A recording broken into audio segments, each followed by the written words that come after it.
What's going on, ladies and gentlemen? It's your boys over here at Three Man Weave. I'm your lovely co-host ZD in the building with CJ, and we're coming back at you guys live, man, on Monday, September 8th, and we got a pretty good docket to talk to you guys about today. Our outline's looking pretty crispy. But before we get into that, CJ, how you feeling today, man? How you doing? I'm doing great, bro. It's Yeah, haven't shot a pod in a week, but a lot of stuff has happened since we haven't recorded last, and doing good. We were chopping it up a little bit before. It's football season now, so been locked in with that fantasy sir. football, all that good stuff. So yeah, just been excited, bro. Ready to chop it up with you about hoops and ready for the season to start, bro. As always, how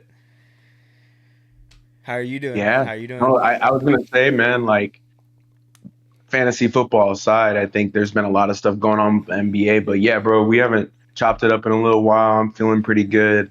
I had a pretty good day today. I was able to, write some things down, some things that I wanted to accomplish over the next couple months. So hopefully that goes well, man. And I'm always looking forward to coming on here and chopping it up with you. And yeah, bro, we got a lot of stuff to talk about because the NBA has been pretty active, bro. Even the Eurobasket though, I think we haven't been able to watch a ton of games, but we've been trying to keep up with it. I think they're in the quarterfinals, and that's been pretty interesting as well. We saw the Redeem team going to the Hall of Fame. PJ Washington signed his extension. Mm-hmm. Cam Thomas signed his qualifying offer. Giddy still hasn't signed his. A lot of stuff to talk about, bro. So I'm feeling pretty good, ready to just dive right into it. And yeah, no, for sure. I Yes, think sir. yeah, our first topic today on the list is we got the All-Star game format has officially been changed. And we've spoken about this, we've highlighted this over the last couple months or so, but I think Shams reported this, so I wanted to talk about it for a second. But they are now officially changing it to where it's going to be a round robin style tournament, three separate teams. I think 8-man teams. One of them will be World, and then the other will be USA. And that's going to be really cool, man. So I think over the last couple seasons, the All Star game we've seen kind of be on the decline. And I don't know if CJ agrees with me, but we've definitely seen some competitiveness level drop off over the last few seasons, especially since Kobe passed away, RIP. Really, since that game, I haven't seen it done that well since. I think that was, having the target score, LeBron, DeMar DeRozan, Kawhi kind of going at it at the end of the game. That was really special to see, and I think it was more of a tribute to his life and the type of basketball player that he was. So that's one thing. But since then, we haven't gotten a competitive game, man, and people don't like the product, and I understand why. I personally, as a basketball fan and as a nostalgic kind of the child in me, I love it still. Mm-hmm. I'm not ever gonna complain with All Star Weekend just because I love the dunk contest. I love the All Star game. I love seeing the guys out there getting their run and their shine. And to me, it's just more of a tribute to the game. But they haven't been giving back a lot recently. I think Adam Silver has done a couple things to try to switch it up, and it just hasn't worked. So he's going to the international route.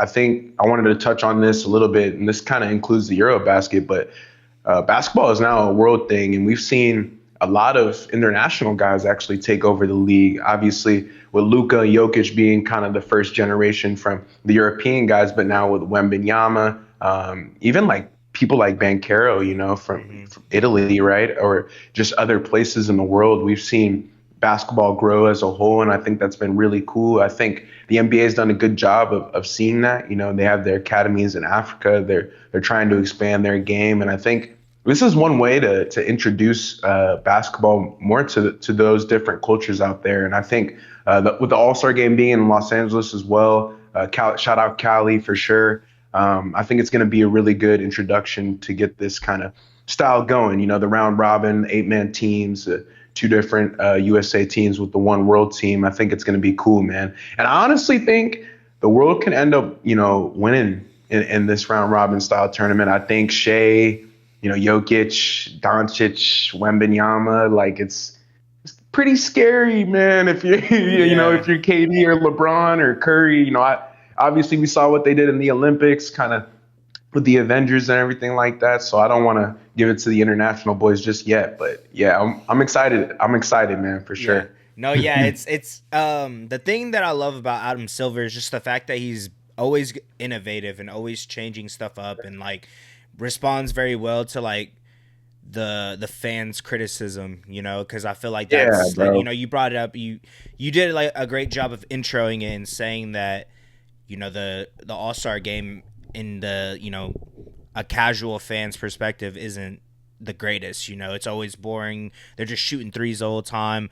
But as Yep. fans, like you said, like that you and I are, we just enjoy it because of like the nostalgia purpose and kind of what it meant to see your favorite player become an all-star and whatever that is, Exactly. and seeing Exactly. them their first year of their 20-year career, whatever it's going to be, but up to this point it hasn't been the greatest. And I love the 3-point contest is probably really my favorite event out of this whole weekend, but dunk Ooh, contest has been really good as I well. like and that. and just what they've been doing with putting Sabrina and against Curry, like Yeah. that type of vibe, it's just fun. I feel like So, dunk contest we kind of see the same stuff all like obviously incredible dunks, not yeah.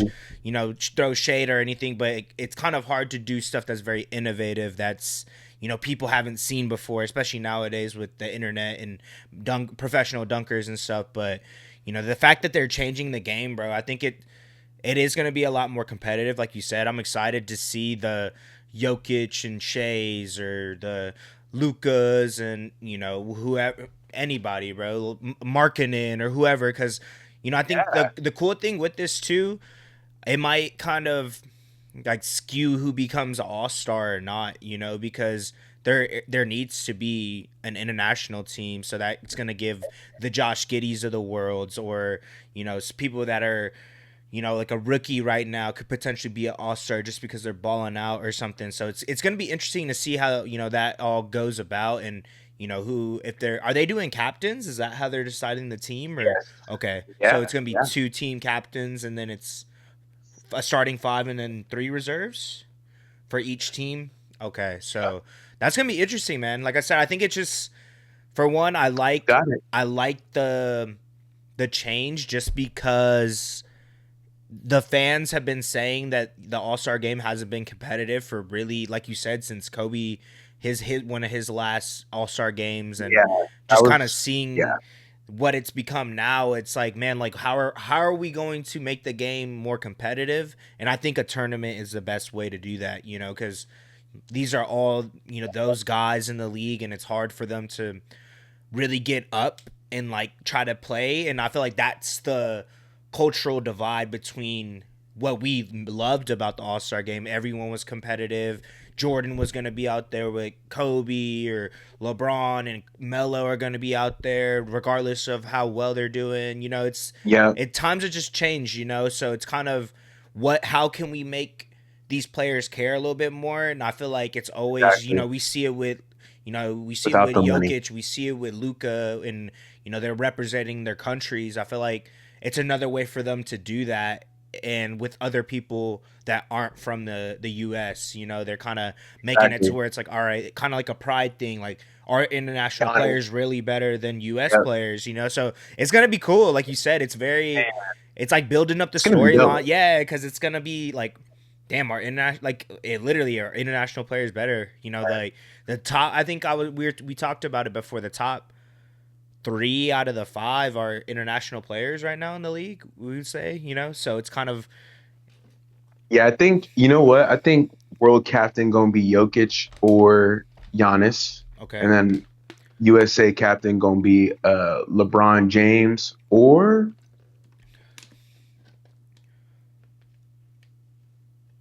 I don't know, maybe like Kevin Durant. Maybe I could see KD getting a chance just Yeah, because it's the other person I was thinking of. Because Houston's gonna be hooping, they're gonna be good most likely in the West.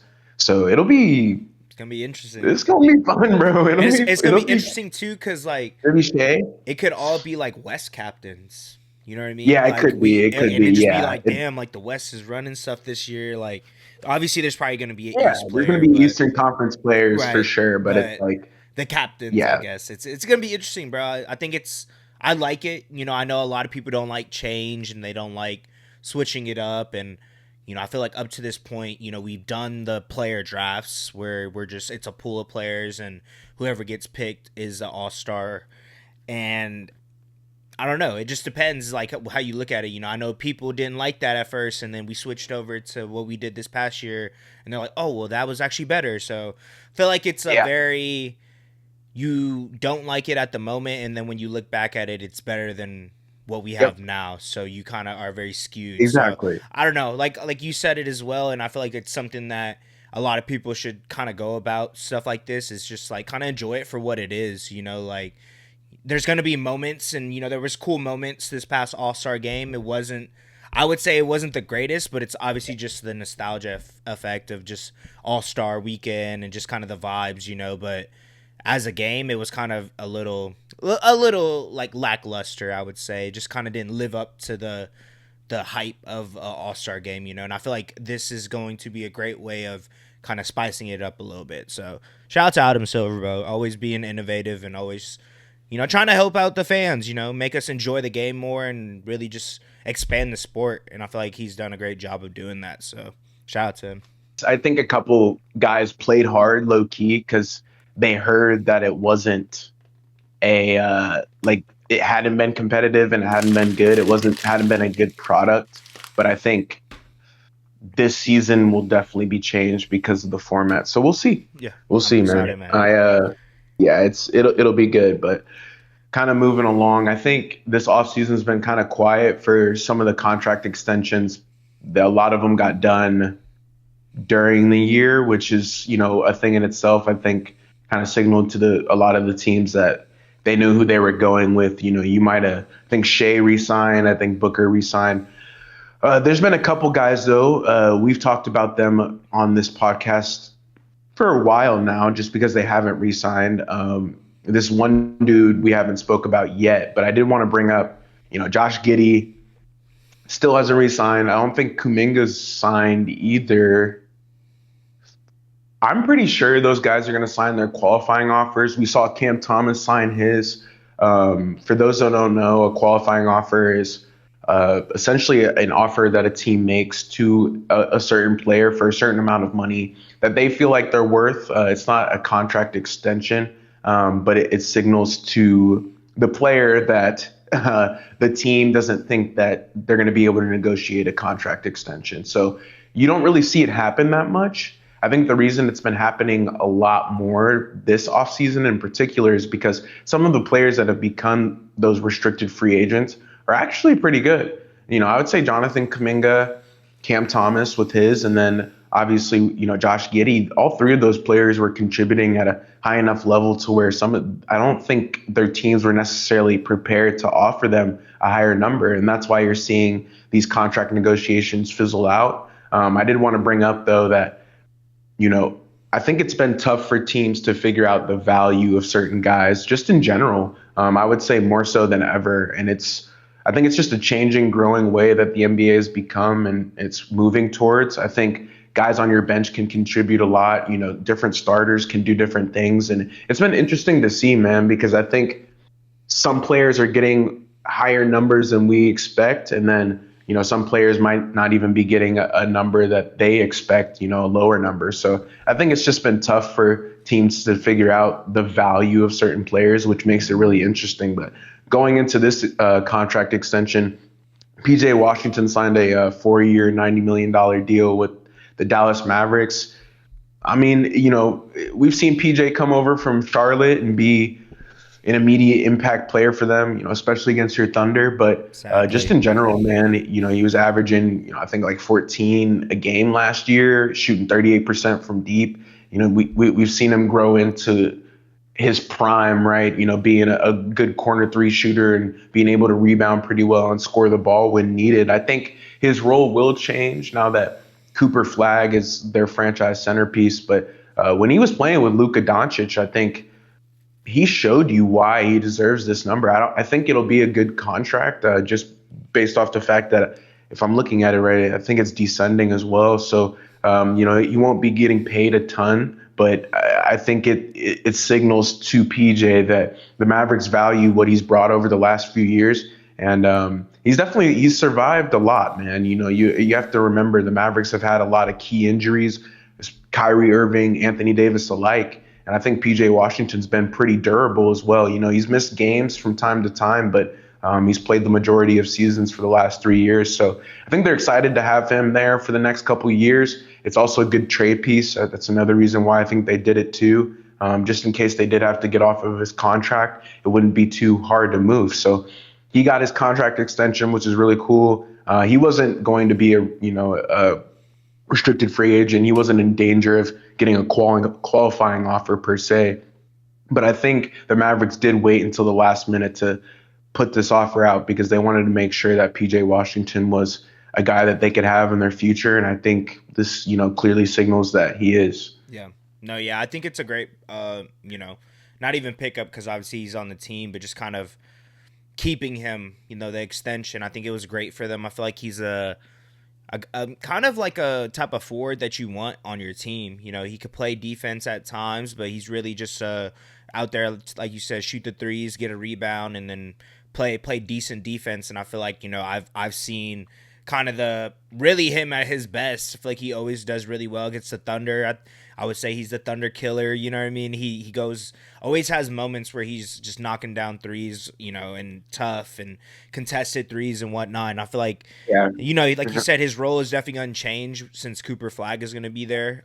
So I think it'll kind of potentially make him not a better player per se, but I think like you say, it's his values are probably going to go up a lot more. Just that not having to take on so much offensive responsibilities. He's kind of just like, we're going to have Coop probably create and then whenever kick it out to PJ. And if he's not able to get it going, then just kind of go through the motions and whatnot. But I feel like he's going to be a good player. Obviously he's had an impact since he really came from Charlotte. So, shout out to him, bro. I feel like kind He's of people good. forgot about him, honestly, like for how the type of player he could be, and then kind of, revived his career coming to the Mavs and going on that run. So I think it's great for them. I think especially where they're at right now, kind of retooling phases, like, because I wouldn't say it's a rebuild because you got AD and Kyrie whenever he comes back, but you have Cooper Flag and, kind of like a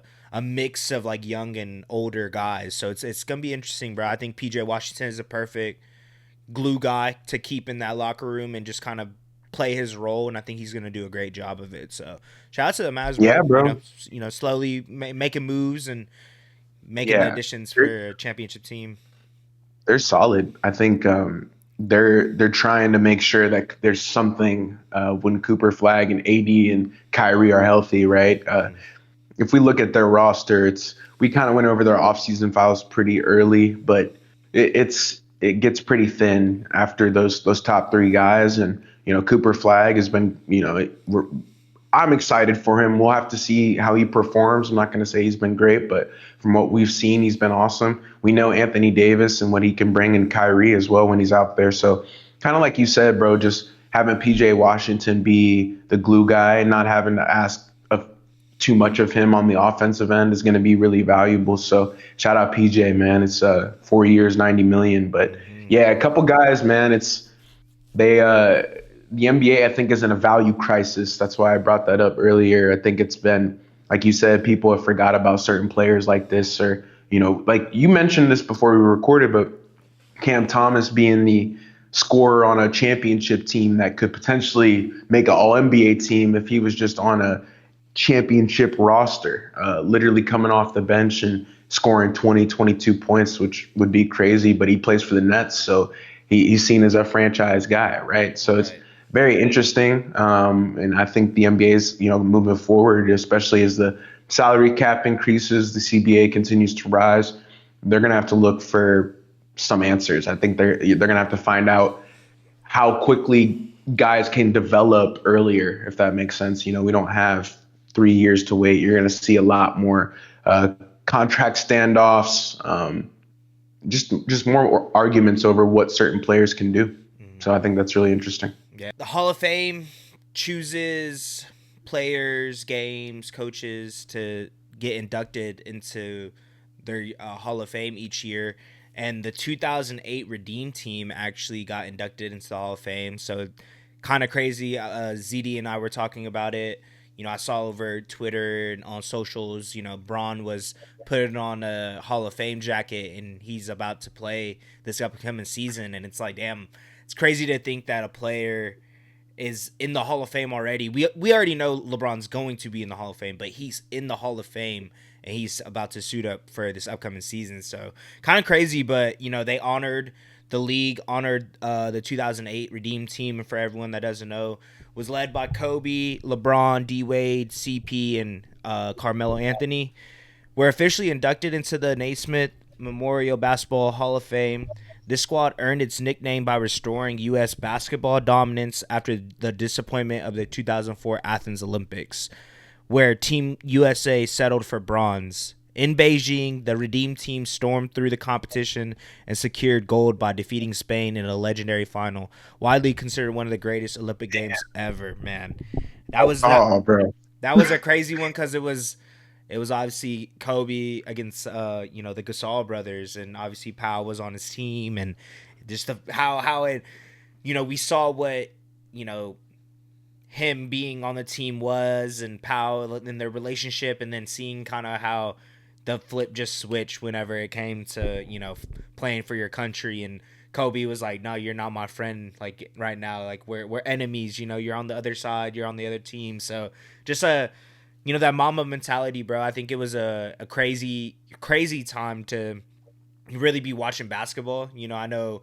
I was pretty young at the time, so I know a lot. You were young, ZD, and obviously a lot of other people were around our same age. So, just kind of appreciating that moment, because I feel like that is what brought us back to the glory. Obviously USA is generally the better or the best country in basketball, but there was a little period of time where we kind of fell off, and that was us getting back to where we belong, as in a sense, so Exactly. it was crazy. It was a crazy team.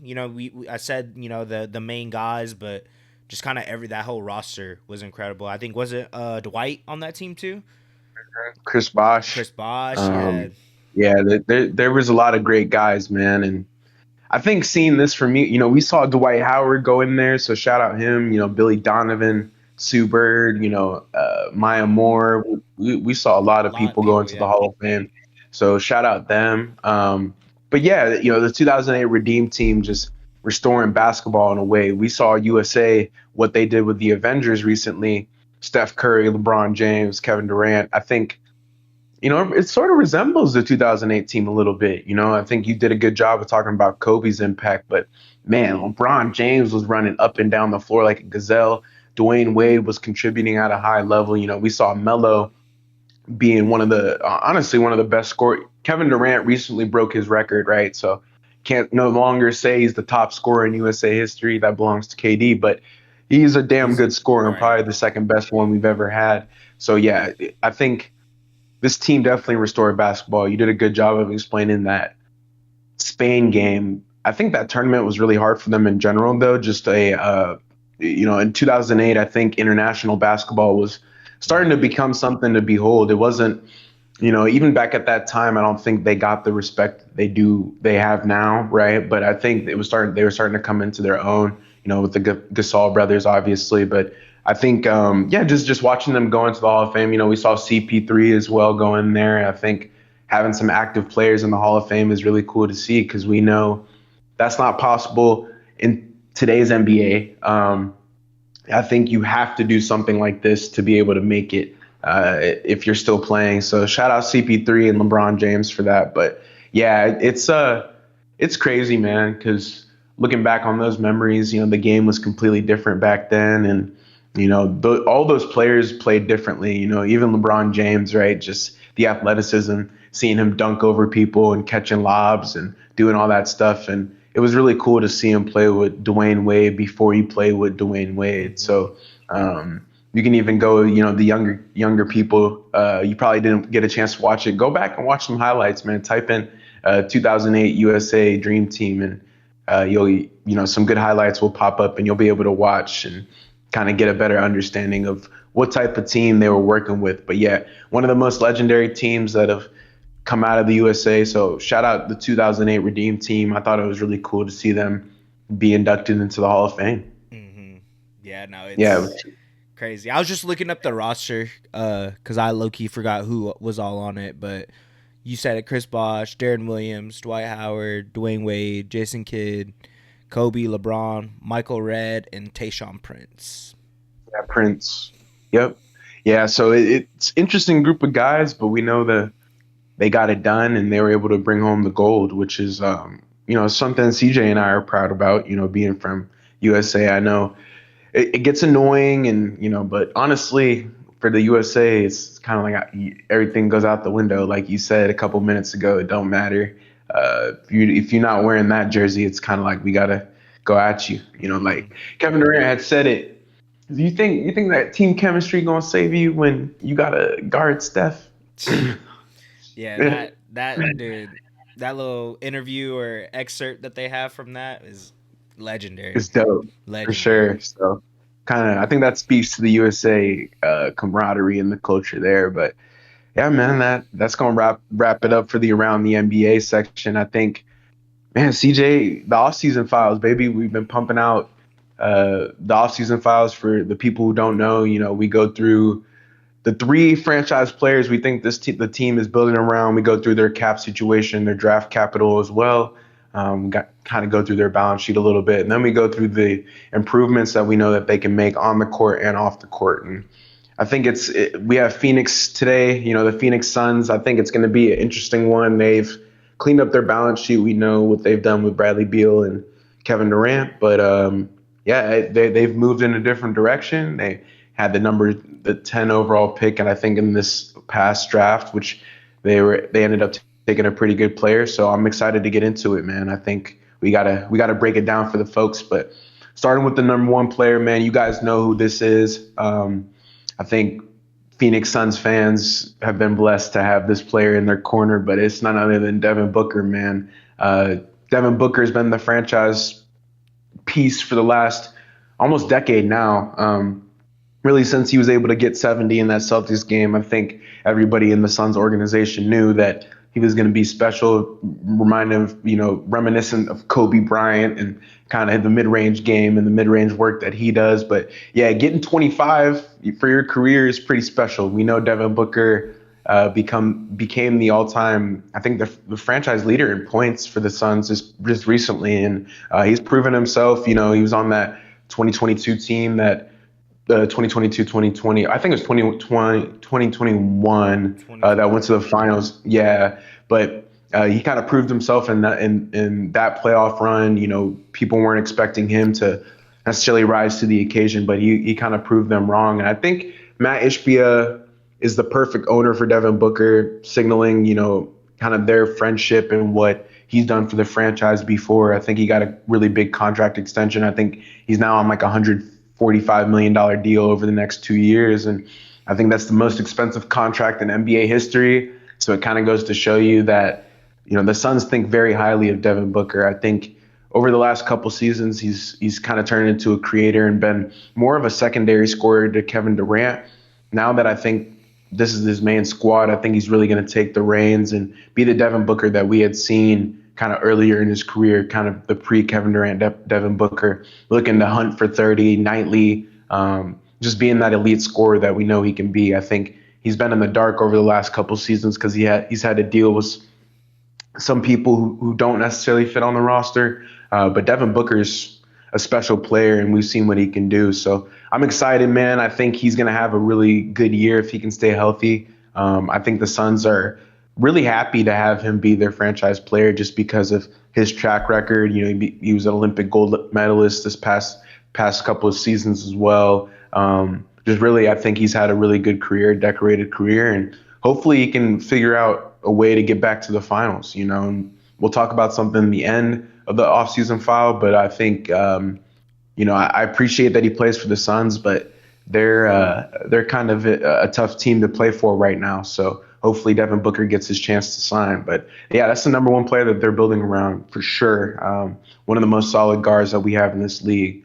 But moving right along, man, we got Or no? Or did you want to say anything about D Book or? Nah, man, Yeah. I feel like you did a great job, bro. I feel like, Okay. Devin Booker I didn't want to has skip over you. no, yeah, you're good. Devin Booker has solidified himself as a franchise corner piece to, a roster, and obviously it's the Suns, and I feel like just what he's able to provide, we talked about it a little bit earlier, ZD. It's like, we're gonna look back at his career and be like, man, that was probably one of the best, scoring guards that we saw in the 2010s, 2015s, going into the 2020s. So I feel like he goes unappreciated just because of really these past couple seasons hasn't really performed. He's been great. His team hasn't performed to expectations, I guess. It just wasn't the right fit, though. I think we're going to see that Devin Booker that we saw earlier in his career in like the scoring and just trying to attack all the time. But I feel like he's also his game has evolved so well, his playmaking abilities, his abilities to create for people as well. I think we're gonna see just a more fully like all around offensively type Yeah. season from Devin Booker, and obviously he's still gonna potentially be getting 30 a game. Like I feel like I could see that as well, but no, yeah, that's all I had to say, bro. But Yeah. I'll take the next one though. Okay. Yeah. Go ahead. The next guy that we over here at Three Man we think that the Phoenix Suns are building around their newly acquired Jalen Green. I think just what he's able to provide offensively for them is going to pair very well with Devin Booker. ZD and I were talking about it a little bit earlier. We think this is probably going to be one of the better dynamic scoring duos in the league, honestly, because we were thinking about it. Devin Booker really hasn't played with the player of Jalen Green's caliber, and yes, we understand his fall off that he has in the playoffs and everything, but you got to think of it from a whole season perspective. I think he's going to be great. I think it's going to be a good 1-2 punch that the Phoenix Suns thought they had with KD and D Book. I just think this situation probably fits a little bit better for Devin Booker personally, but also for Jalen Green kind of getting an opportunity to kind of be the second guy, because that's something that we kept asking ourselves this past season for the Rockets. Who's their guy? Who's their second guy? And it's always Sengun or Jalen Green, and it was kind of bouncing back and forth. I feel like him knowing he's like the solidified second option, which isn't a bad thing, obviously. Like you're gonna leading an NBA team as a number 2 guy, like highly touted, but I feel like it's going to be better for him to kind of lock in on his game and kind of just get in where he fits in. Devin Booker is probably going to be the main initiator, but there's going to be times where you bring the ball up and you're kind of initiating the offense. I think it's going to be a good, really dynamic scoring duo in the league. So super excited to see what he can provide for Yeah. them. And, as a player, talent-wise, this might be one of the best players that the Suns have had in a while, really, since acquiring Devin Booker. Like talent wise, highly drafted player. They Yeah. No, for haven't sure. really had that much. It's always been just really good drafting throughout the years, getting good quality picks like McCall Bridges and Cam Johnson, like those type of players. But Jalen Green, he's on that like brink of being like all-star level, type of guard, and Yeah. it's gonna be interesting to see the backcourt of Booker and Green. So excited, bro. I think he's the number 2 guy for sure. What are your thoughts about Jalen Green? Yeah. He acquired him the Kevin Durant trade, sent KD to Houston. I mean, I think he's been a little, people could say he's overrated. I think he's a little bit underrated. I think he's going to get a chance to do a lot more for this team than he was in Houston. I think Şengün, playing through Alperen Şengün there's a reason you do that, right? He's some baby Jokic and he facilitates the offense really well, but I don't think Jalen Green was ever really handed the keys to the offense, and he's not going to be handed the keys, but he'll be the second in line and he'll know that, and he's going to get an opportunity to be the athletic counterpart. You did a good job of bringing it up already, but I think Devin Booker hasn't ever played with another guy of Jalen Green's athleticism in the guard spot. I think Bradley Beal, KD, right? He's had CP3. He's had certain guys that are definitely really great players in this league, but nobody that can just dunk on you from 6'4". He's got a lanky frame. He's a bit skinnier, but he's also a little bit quicker. I think he's going to be a really good piece for this Suns team. And you've been pretty high on him. I think he's going to do some things that Bradley Beal and KD weren't able to do when it comes to the stuff that he can do on ball and being that athletic guard. And I think he's going to take a lot of pressure off of Devin Booker to perform. And I think the 3 years, I think it's over 100 million. It's a pretty expensive contract, but I think Phoenix can afford that. They're willing to pay Jalen Green that number, and we'll see. We'll see how the type of contract that it turns into. I think he's a great player, but we just have to see if he can live up to the hype and average the 21 points a game on 45% shooting that we know he's going to get. I think, yeah, he's been kind of pushed to the wayside at times because of his playoff performances, but I think he's going to be good for them, bro. So nothing wrong with that. I think he's definitely second in command. And shout out Jalen Green, bro. Solid dude. Mm-hmm. But going into our next guy, man, this dude was acquired in the trade as well. Ended up being the number 10 overall draft pick at only 18. But it's none other than Kamal Malawak from Sudan. And we think, the boys over here at Three Man Weave think that he's the third in line just because of the draft capital that they spent on going out and getting this player. They were willing to send Kevin Durant away to acquire their pick back, honestly, that they had sent to Houston, and they ended up going with Malawak.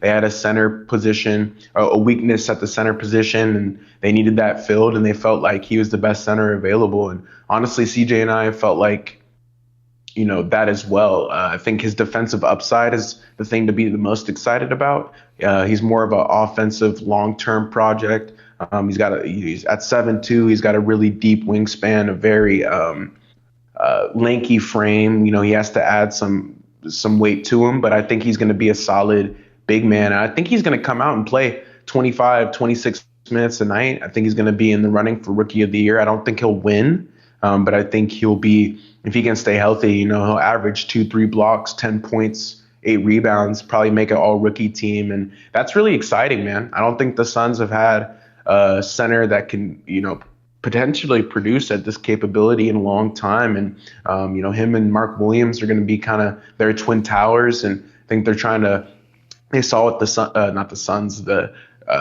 Thunder did with the two big lineup. And I just think that they're looking to have a similar chemistry with that. But I think Malawak gives them that opportunity. And like I mentioned earlier, he's just I think he was in the NBA Academy in Africa as well. So he's played at an NBA level or in the NBA system for a long time before going to Duke and being drafted 10 overall. So I'm really excited to see what he's got cooking up, man. I think he's going to be a really exciting player. And, I'm looking forward to watching him perform really on the defensive side of the ball. That's what I'm most excited for. I think the offense is going to need a little bit of work. Hopefully he gets the Hakeem Olajuwon touch and, figures out if he can get in the gym with him. But I think the defensive upside is what the Suns are most excited for. So, yeah, definitely the third guy that they're building around. Very young, too, on a 4-year, $27 million contract. So rookie contract, just, moving forward with him, I think it's going to be special. So,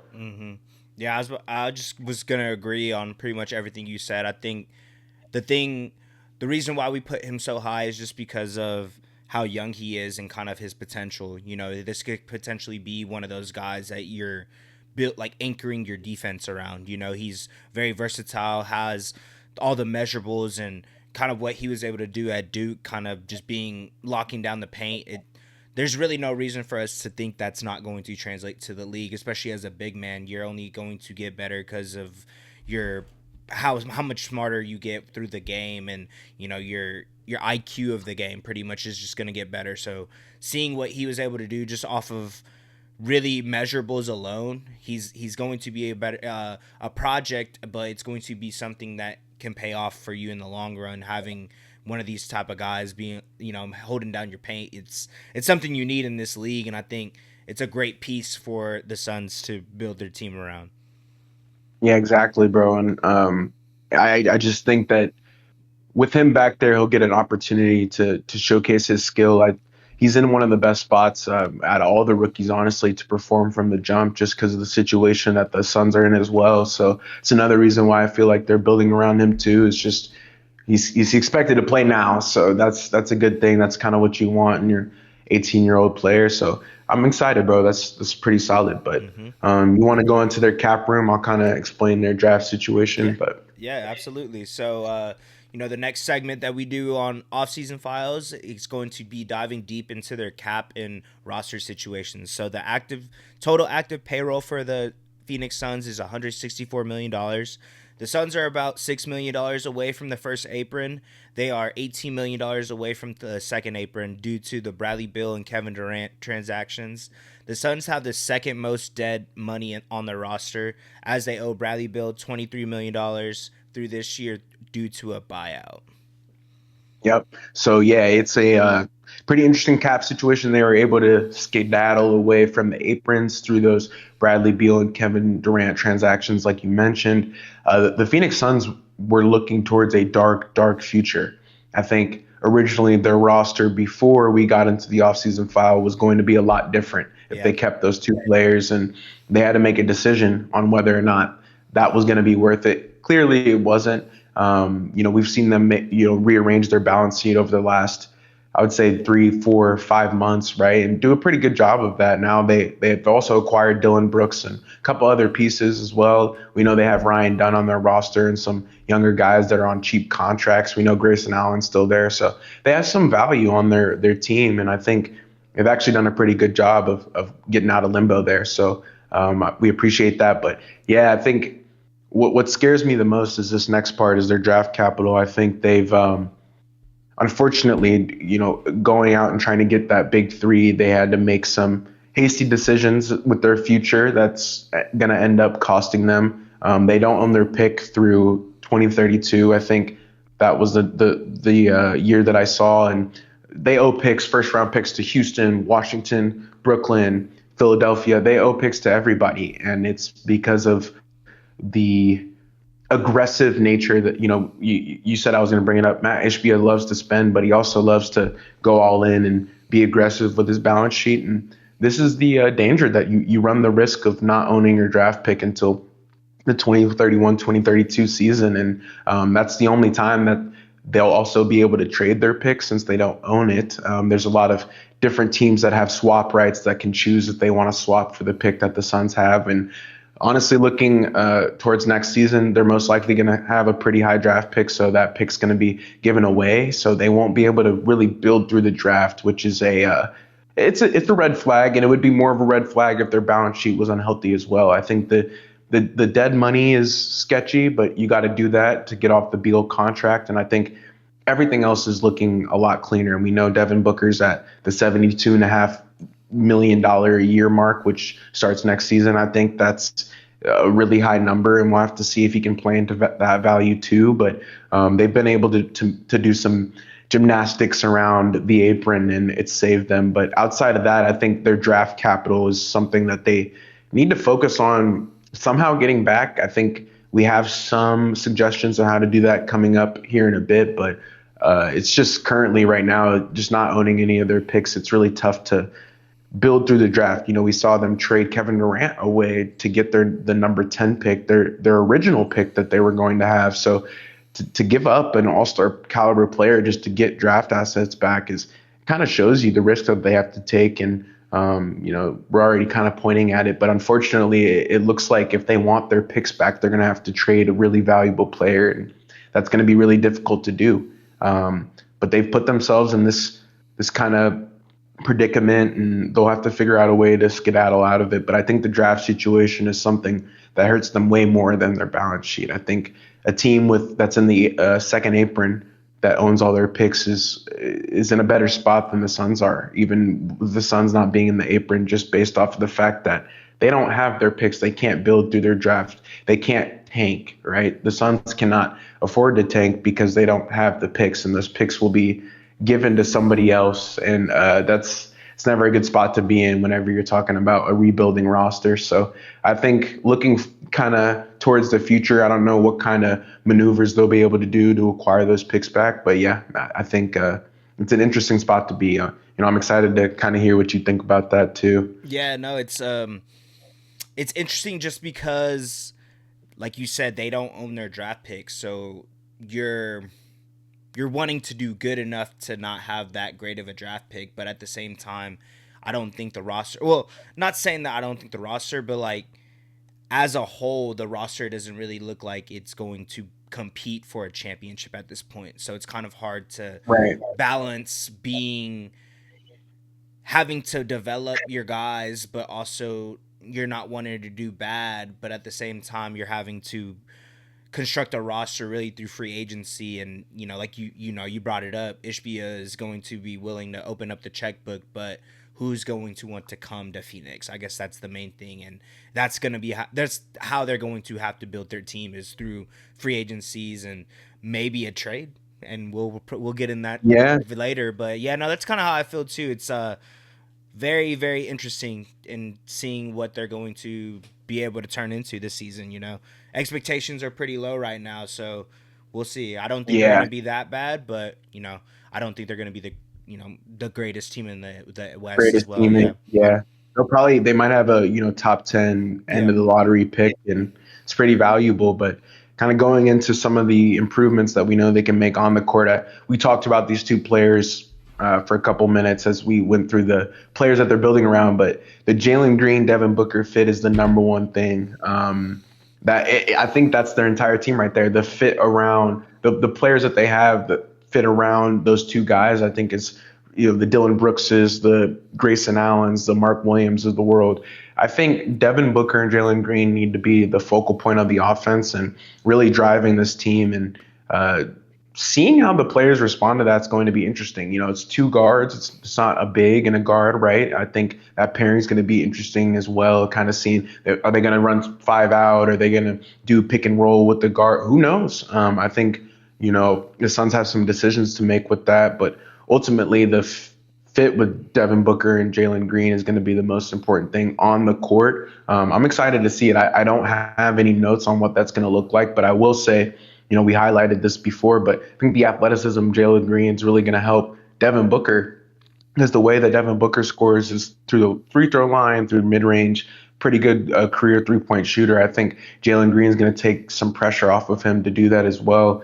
I'm just excited to see what Dylan Brooks can do. I think that's another piece we haven't talked about a lot, but he had a really, really good, renaissance after he left Memphis, and I think he's become a really good defender. I think that's why he's there. It's not for his offense. I think he can compete on the defensive end and be a pest. And at $21 million a year, I think the Suns are really excited to have that guy in their building. And we know they got Mark Williams too. I think they should have re-signed Bobo just for the hell of it, but. Anyways, just the fit around those two players is going to be the most important thing, and I'm excited to see what that dynamic duo looks like. Like you said this earlier in the pod, but they're probably a top 3 scoring backcourt in the NBA right now, just based off their averages. So if those hold, Phoenix could be pretty dangerous on offense. I think it'll just be the defense that's in question. But they have Dylan Brooks, they have Ryan Dunn, they have a couple players to help that out. So I think making this on the court improvement is going to be really imperative moving forward and really important.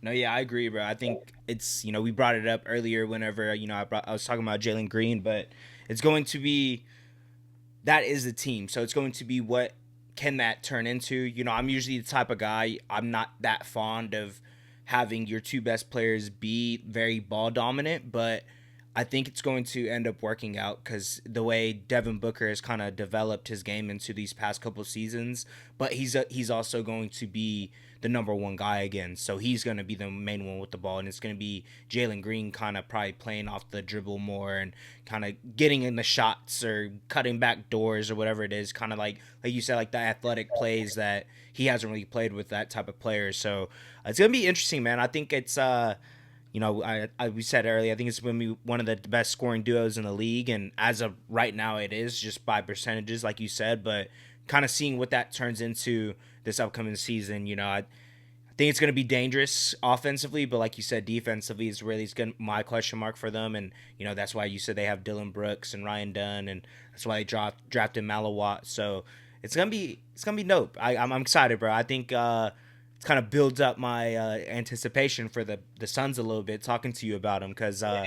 they're one of those teams that kind of have been flying under the radar after this past offseason. So I think their future is definitely bright, man. Seeing what Jalen Green and Devin Booker could really turn into, I think it's going to be exciting. So, Yeah. our next on the court priority for the Phoenix Suns, develop their youth. We talked about it, them not having draft picks for the next what 8 years, 7 years, whatever it is. Yeah, it's like 6 years or something. You have to really have the guys 7 on years. your team develop. They have Malawat, Dunn, Mark Williams as their key young pieces with upside. If they could develop these players, the Suns have a strong chance to perform better than expected.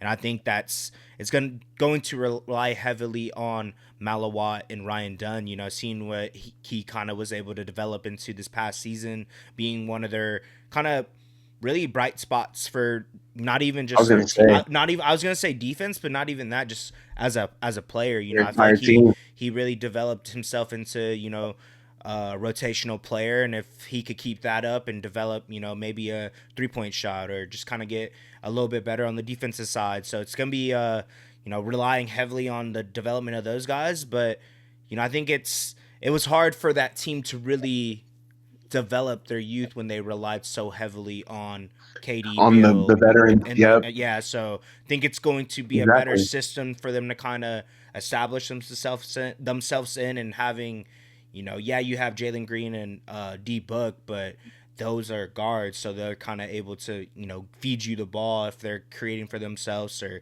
attacking off the dribble. So I think it's going to be interesting to see what their young guys turn into. We have high hopes for Malawat. Feel like defensively is really where he's going to shine, and his offensive game is going to get better throughout his seasons. But I think he's going to get like those rebounds and putbacks, or maybe potentially oops thrown to him. So I think he's going to get those like dirty buckets. So I think if they focus on really developing their youth, it's going to be a better team than what we expect them to be in the future.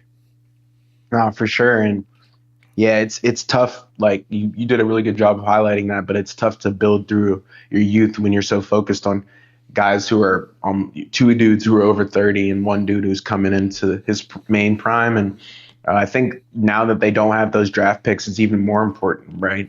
Just you're gonna have to build with the team that's around your two franchise guys, and luckily they have some youth in their roster. Some guys are older. Dylan Brooks, Grayson Allen, right? But I think Ryan Dunn, like you said, Dunn, Mark Williams, Malawak, like those three dudes, probably the most important pieces to start building around and thinking about the future with. And we know the Suns are thinking that too. So I'm sure Phoenix will be all right in that department now that, like you said, they'll have this system to be able to focus on their youth. So you did a really good job of explaining that. I don't have too much to add, but going into our off the court improvement that we think the Suns can make, there's not much they can do to get their draft picks back. We're not going to say, hypotheticals and go out and package this player and give up. Like, I think they have to wait to see what Malawak turns into. There's a couple players that they have to see what their value is. I don't think they're at their peak value, so it wouldn't even be smart to talk about anything else. But just the rebuilding timeline and what that looks like, man, figuring out,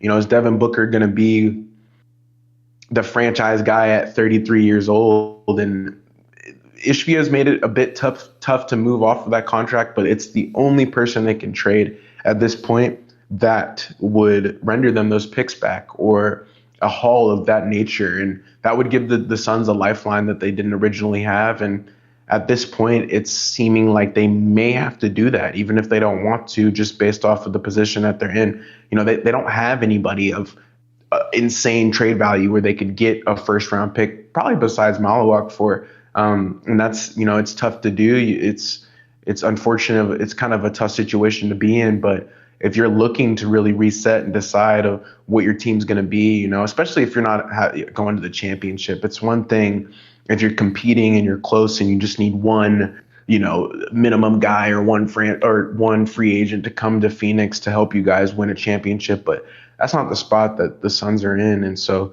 I think they need to think deeply about that one. And it'll happen over probably the next 2 to 3 years. I don't know if it'll happen this next year or anything crazy, unless Booker just, decides he wants out, which could happen. The players ask for trades, which kind of makes the process a lot quicker. But I don't think D Book is going to do that. He's on a really big contract, and I think Ishbia did shoot himself in the foot with signing him to that massive deal too, because the team has to be, for a trade to work. For people who don't know, they have to make the money match unless the team has enough salary cap to withstand that contract, to not be in an apron situation.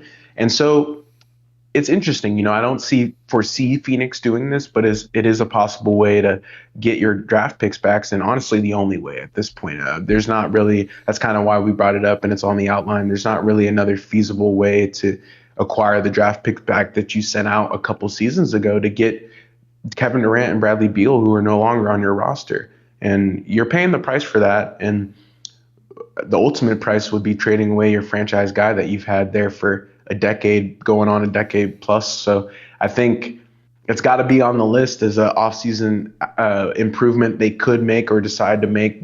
We know that they've had a weakness at the center position. They went out and got out two centers. They no longer have a weakness at the center spot. I think now they just have to focus on developing their youth and deciding, what does this rebuilding timeline look like moving forward? Is Devin Booker a part of this team, or are we going to go in a different direction and with Jalen Green, and try to figure out if we can get a player and some draft picks back to help our franchise in the future? Man, yeah, you explained it perfectly, bro. I feel like it's crazy to think. I feel like a lot of teams are kind of going through that. I feel like that's a decent, not all of them, but the handful of teams that we've had to where their offseason priority is potentially trading away a franchise player.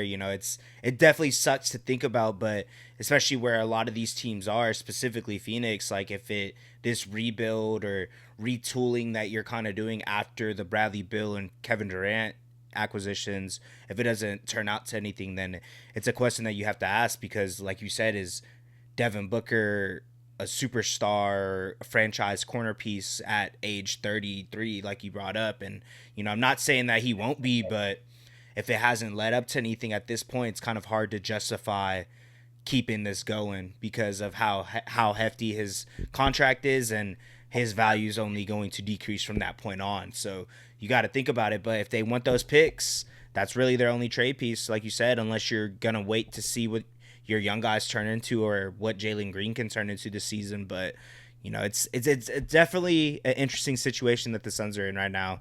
Didn't really think about it prior to us, sitting down, chopping it up. But they're going to be an interesting team to look forward to this season, man. I feel like their backcourt duo is going to be exciting, and, they have some young guys that they are going to have opportunities to really prove themselves. So, yeah, man, I think that was a good one. There you go. Yeah, no, exactly. And I think that's kind of the drop the bomb on that one. I think they could move away from Booker, which would help reset their franchise and put them on a different path. But we'll see. We'll see what they can do. I think this was an interesting offseason file. I'm excited to watch the Suns and get a little bit more close to them, man. I'm going to be watching them closely and see what they can do. I'm excited to watch Malawak. We know what Green and Booker are going to do. But, yeah, I think this is an interesting team and definitely one you guys should be watching next season. Mm-hmm. Yes, sir. You ready to close the book on the Suns, bro? Yeah, bro. Yeah. Was there All right. anything else you wanted to say before we head out of here, bro? Nah, man, I think we got most improved players next time. But, yeah, just wanted to report on some of the news around the NBA. A couple guys still haven't signed their qualifying offers. But excited for the season to start, and just, football is here too. So fantasy, all the good things. And just having a good day, man. Always appreciate chopping it up with you, bro. Of course. We had some TD. Discord was out earlier. It was weird, but Crazy. got it done again. I wasn't cutting out, so can't complain. Yes, sir. Well, if y'all liked and enjoyed this episode, 3-Man Weave, don't forget to leave a like, comment, subscribe, and we'll see y'all next time, man. Peace. 3-Man. Come on, man.